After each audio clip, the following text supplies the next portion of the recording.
Olá, a gente vai continuar falando aí dos direitos reais, agora especificamente sobre direito real de garantia, que a gente tratou na última aula sobre a teoria geral dos direitos de garantia, mas especificamente no dia de hoje a gente vai falar sobre o penhor, tá? O penhor é um direito real de garantia que recai sobre coisa móvel, tá? Que é alheia.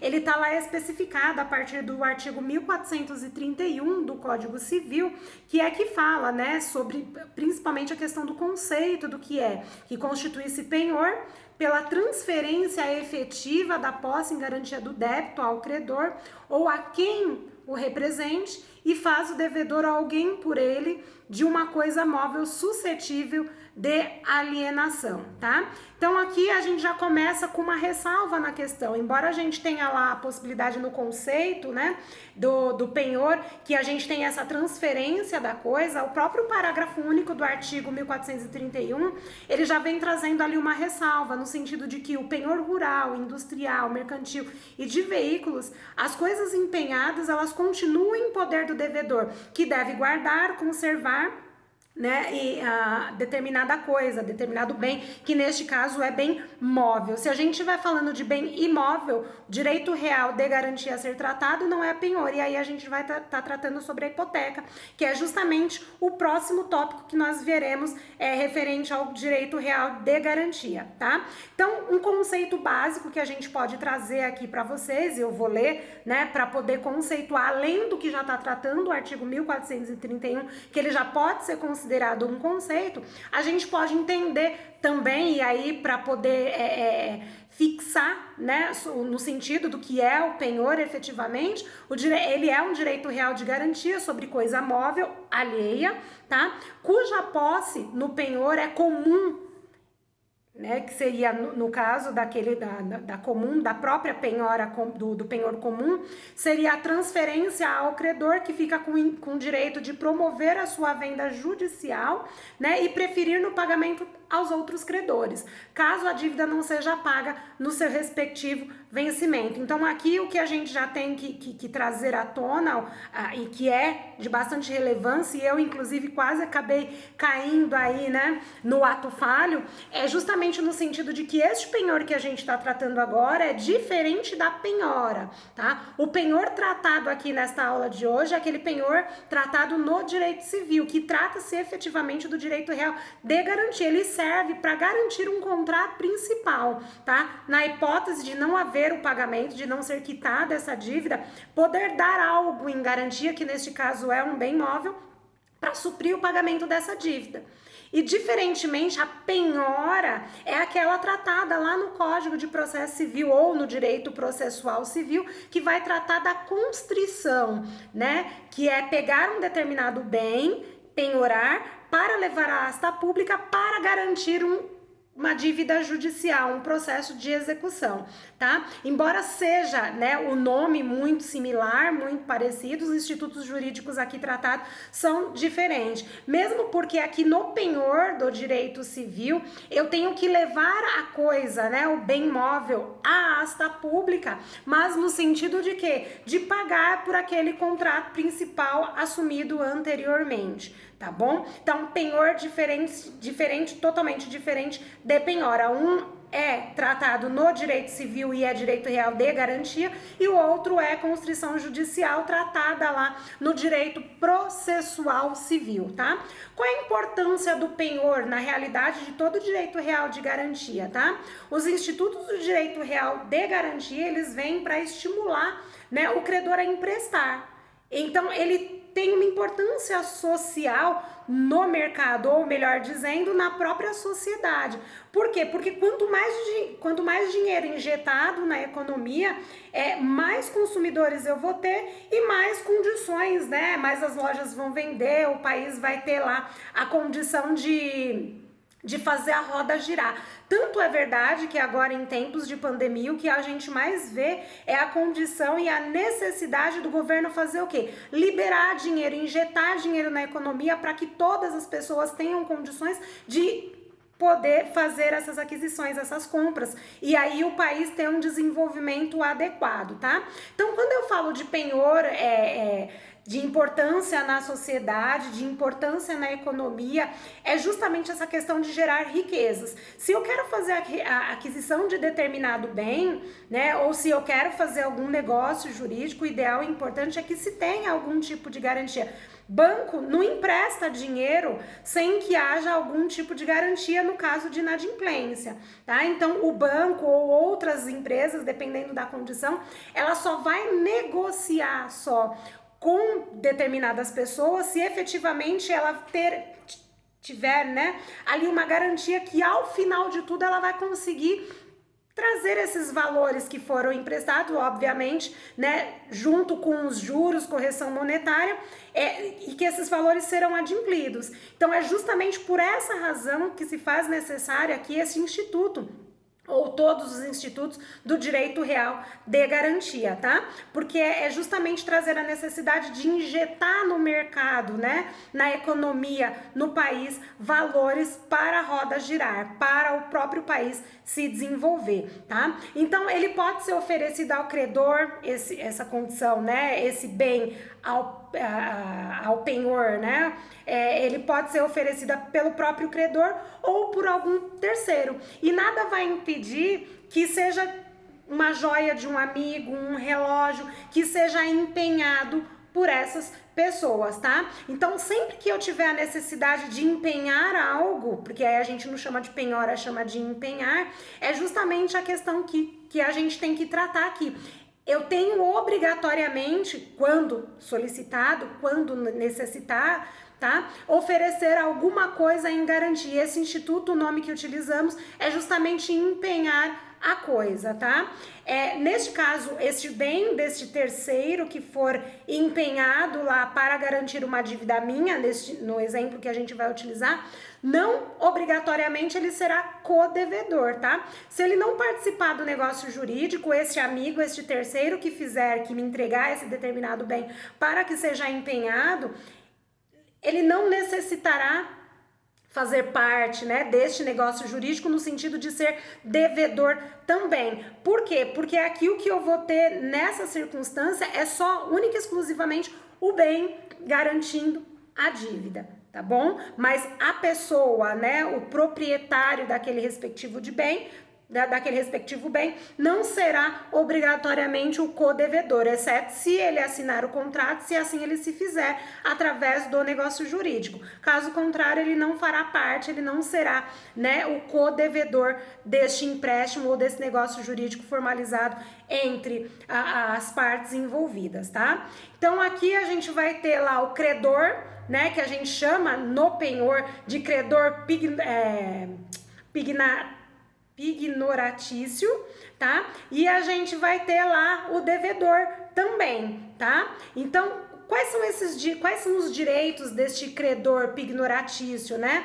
Tratado no Código Civil. Ele está tratado lá especificamente no artigo 1433 do Código, que vem dizendo assim: os direitos do credor pignoratício serão, né, a posse da coisa empenhada, o inciso 2º, a retenção dela até que indenizem das perdas devidamente justificadas que tiver feito, não sendo ocasionadas por sua culpa. Terceiro, ao ressarcimento ao prejuízo que houver sofrido por vício da coisa empenhada.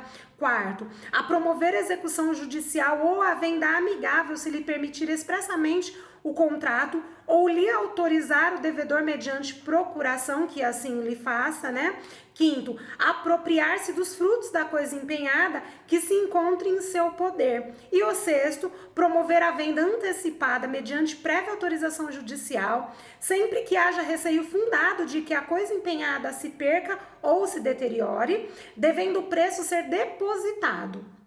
O dono da coisa empenhada pode impedir a venda antecipada, substituindo-a ou oferecendo outra garantia real e que seja idônea, obviamente, né? Então, aqui adquirida a posse da coisa empenhada por conta por parte do credor pignoratício, ele vai poder fazer a retenção, né, e executá-la para que seja vendida judicialmente apenas exclusivamente no caso de inadimplência, tá? Então, vamos pensar lá que eu tenha a possibilidade, né, de ser um credor pignoratício e recebo um relógio, tá? Um relógio Rolex com um valor muito alto que garanta algum tipo de dívida.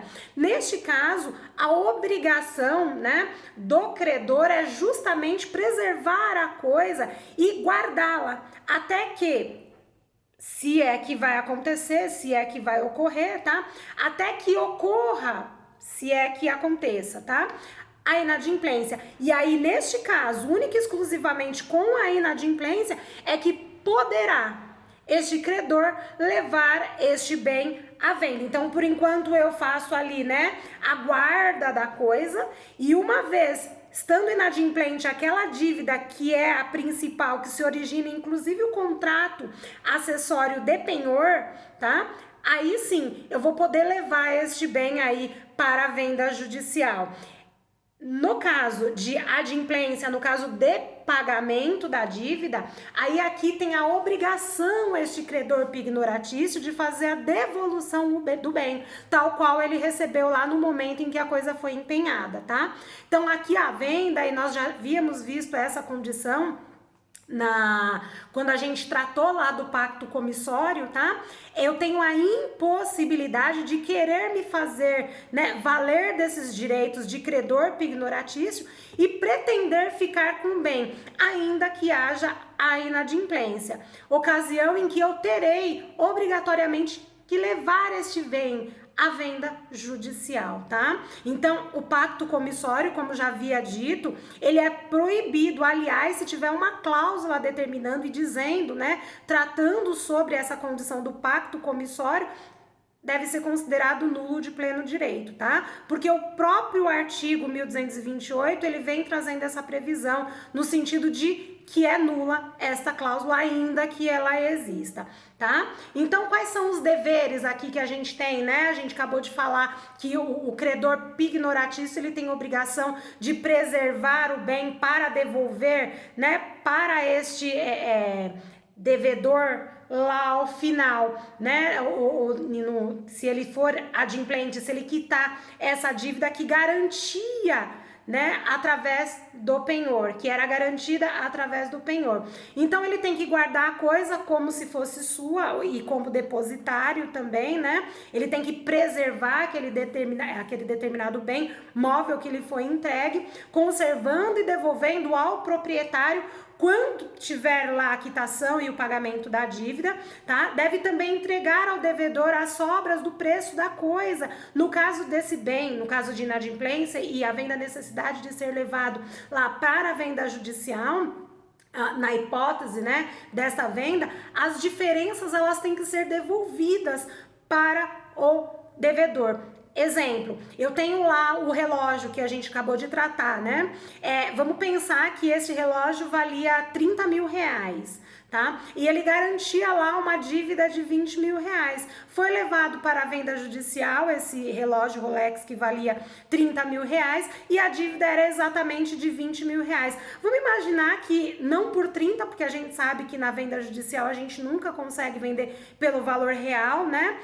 Que vale determinado bem, então vamos pensar que ele foi vendido por 25 mil reais, tá? Se a dívida garantida era especificamente de 20 mil reais, então sobraram-se aí 5 mil reais. Então é nesse sentido que o próprio artigo 1435 trata sobre o pagamento, né, sobre a devolução dessas diferenças, e aí aqui eu vou ler para vocês justamente a questão que, né, o local específico que é o artigo 1435, que trata sobre essas questões, que fala sobre as obrigações do credor pignoratício, tá? Então, 1435, o credor pignoratício é obrigado a custódia da coisa como depositária e a ressarcir o dono a perda ou deterioração de que for culpado, podendo ser compensada na dívida até a correspondente quantia a importância da responsabilidade. 2.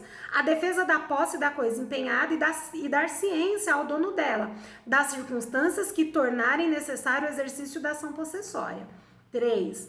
a imputar os valores dos frutos de que se apropriar, nas despesas de guarda, conservação, nos juros e no capital da obrigação garantida, sucessivamente. Quarto, restituí-la com os respectivos frutos e acessões, uma vez paga a dívida. E o quinto, a entregar o que sobeje do preço, o que sobrar, né, quando a dívida for paga, no caso do inciso 4º do artigo 1433, tá? Então aqui, essas obrigações do credor pignoratício, elas têm que ser observadas de forma total. Mas por quê? Porque aqui a intenção deste contrato acessório é única e exclusivamente de garantir a dívida, tá? De garantir no caso de inadimplência, porque a gente não pode prever efetivamente que aquele devedor ele se tornará inadimplente obrigatoriamente. Pode ser que não. Pode ser que ao final essa dívida ela seja quitada na sua integralidade.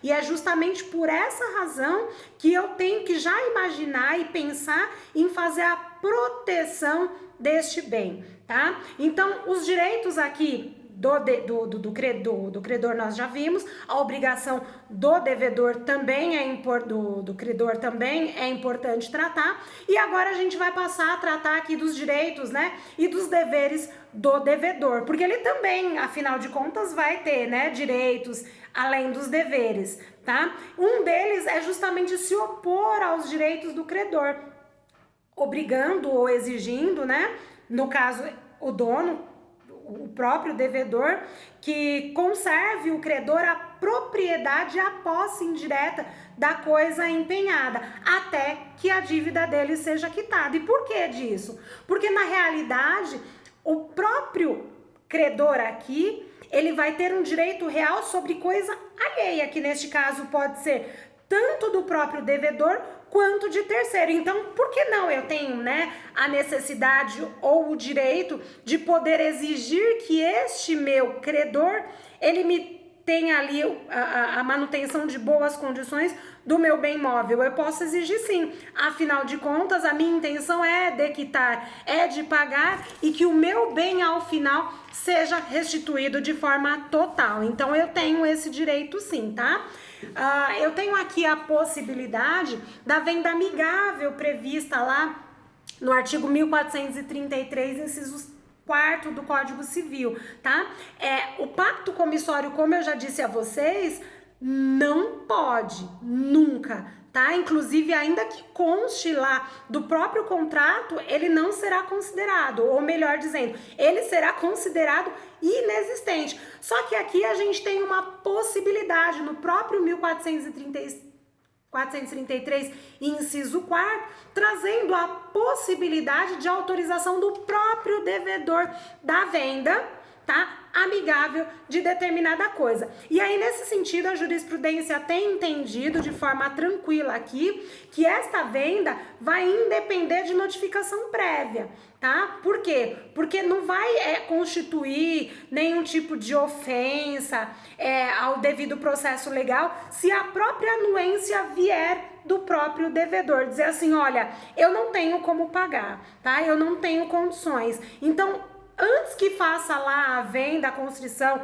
a venda judicial, pode sim ocorrer aí a venda amigável, pode vender, não tem problema nenhum, tá? Então, se nesse caso houver essa autorização expressa, de autorização, não vai ter aí nenhum tipo de obstrução e também nenhum tipo de ofensa ao devido processo legal, porque trata-se, né, de ato volitivo, ou melhor, ato de vontade da própria parte e autorização desta, que no caso é o próprio proprietário, né, o dono da coisa, que inclusive quer se livrar logo da dívida e quer fazer valer ali a venda, ainda que seja particular e amigável daquele determinado bem, tá?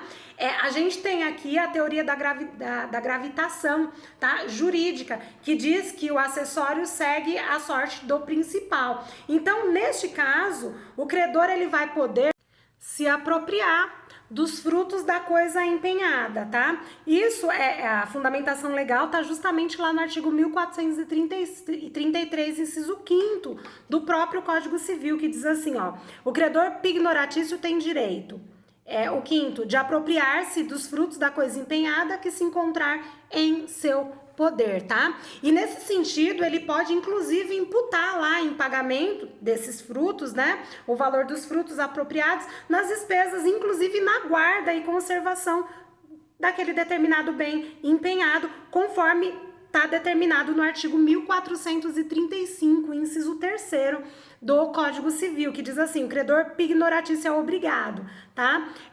O inciso 3º, a imputar o valor dos frutos de que se apropriar nas despesas de guarda e conservação, nos juros e no capital da obrigação garantida, sucessivamente, tá? A defesa da coisa, né, da coisa empenhada, é decorrente, inclusive, da posse que se tem, né? O credor que ele tem sobre aquele determinado bem. E aí é justamente o que vai justificar lá a possibilidade do artigo 1196 e 1210, que trata sobre a possibilidade de se manter na posse, né, em caso de turbação, ser restituído de esbulho, né, quando tiver, inclusive, justo receio de ser molestado dessa condição de possuidor, tá? Então, aqui a gente tem essa possibilidade, né, de defesa desta coisa que ele tem a posse, tá bom? Na próxima aula, pessoal, a gente vai continuar tratando sobre penhor, tá? Mas aí a gente vai entrar especificamente da questão das modalidades do penhor, lembrando que a gente faz vídeos curtos justamente por conta da impossibilidade, né, aí de carregar na internet, e também para ficar mais claro e mais tranquila a aula para todos vocês, tá bom? Então, próxima aula sobre modalidades de penhor, tá? Eu espero que vocês tenham feito a atividade e encaminhado aí pra gente, tá? Para não perder o semestre. Até mais, obrigada, pessoal. Até a semana que vem.